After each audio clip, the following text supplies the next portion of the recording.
রাজ্যের সরকার বদলালেও ভাঙড়ে গোষ্ঠী কোন্দলের ছবি বদলালো না। নতুন সরকার গঠনের পরেও ভাঙড়ে বিজেপির অন্দরের গোষ্ঠী কোন্দল প্রকাশ্যে এলো। বুধবার সকালে বিজেপি নেতা সৌমি হাতি ও শান্তি হাতির নেতৃত্বে বেওতা 1 ও 2 নম্বর গ্রাম পঞ্চায়েত ও বামুনঘাটা এলাকায় কয়েকশো টোটো নিয়ে বিজয় মিছিল করা হয়। মিছিলে অংশ নেওয়া কর্মীদের জন্য পানীয় জল, শরবত, লাড্ডু ও খাবারের ব্যবস্থা করা হয়েছিল। তবে সেই কর্মসূচিতে দেখা যায়নি ভাঙড় বিধানসভায় বর্তমানে দলের দায়িত্বে থাকা নেতাদের। অন্যদিকে একই দিনে বিকেলে ঘটকপুকুরে বিজেপির যাদবপুর সাংগঠনিক জেলা সভাপতি, মণ্ডল সভাপতি সহ জেলা ও স্থানীয় নেতৃত্বের উপস্থিতিতে আলাদা জনসভা অনুষ্ঠিত হয়। সেখানে আবার অনুপস্থিত ছিলেন সৌমি হাতি, শান্তি হাতি সহ তাদের ঘনিষ্ঠরা। এই দুই আলাদা কর্মসূচিকে ঘিরেই রাজনৈতিক মহলে শুরু হয়েছে জোর জল্পনা। বিরোধীদের দাবি, নতুন সরকার এলেও ভাঙড়ে বিজেপির অন্তর্দ্বন্দ্বের ছবি একটুও বদলায়নি। যদিও যাদবপুর জেলা সাংগঠনিক সভাপতি মনোরঞ্জন যোদ্ধার বলেন, অতি উৎসাহী কিছু মানুষ ও অন্য দল থেকে আসা কয়েকজন এই কর্মসূচি করছে,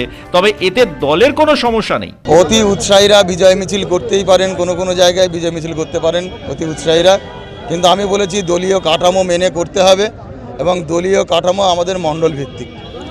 এক একটি মণ্ডলে 3-4টি করে আমাদের অঞ্চল আছে, তো সেই মণ্ডলের মধ্যে কোনো কার্যক্রম হতে গেলে মণ্ডলকে ইনফর্ম করে করা এবং যে প্রোটোকল আছে সেই প্রোটোকল মেনে প্রত্যেকে করতে হবে, সেই বার্তা আমি দিচ্ছি। এবং যারা আজকে এখানে ছিলেন তারাই মূলত এই সময়ে আমাদের নেতৃত্বের দায়িত্বে আছেন, এটুকু বলতে পারি। অন্যদিকে ভাঙড়ের বিজেপি নেতা তথা যাদবপুর সাংগঠনিক জেলা বিজেপির সহ সভাপতি অবনী মণ্ডল জানান, এই প্রোগ্রামে তাদেরকে কোনো আমন্ত্রণ জানানো হয়নি, তবে যারা করেছে তাদের বিষয়টি দল বিবেচনা করবে। না, কোথায় আমাদের বিজয় মিছিল ছিল?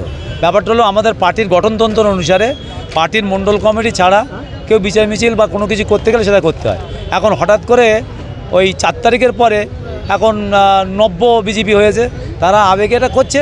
এটা পার্টির গঠনতন্ত্র, পার্টির আমরা এগুলোকে দৃষ্টিভঙ্গি এবং রাজ্য কমিটি বা আমাদের জেলা কমিটি এগুলো দেখছে, এগুলো বন্ধ হয়ে যাবে। অন্যদিকে সৌমি হাতি দাবি করেন, যারা দায়িত্বে রয়েছেন তাদের সকলকে আমন্ত্রণ জানিয়েছিলাম, বিকেলে কর্মসূচি থাকায় কেউ আসতে পারেনি। না, আমাদের এখানে কোনো গোষ্ঠীদ্বন্দ্ব নেই। ওনারা যেখানে মিটিং করছেন ওখানে আমাদের আজকের একটা পলিটিক্যাল বিষয়ে ওখানে কর্মী সভা আছে, তো আর এখানে আমাদের এটা একটা র্যালি বা মানে আনন্দ করছি আমরা। এখানে কোনো গোষ্ঠীদ্বন্দ্বের কোনো ব্যাপার নেই। ব্যুরো রিপোর্ট, পূবের কলম ডিজিটাল।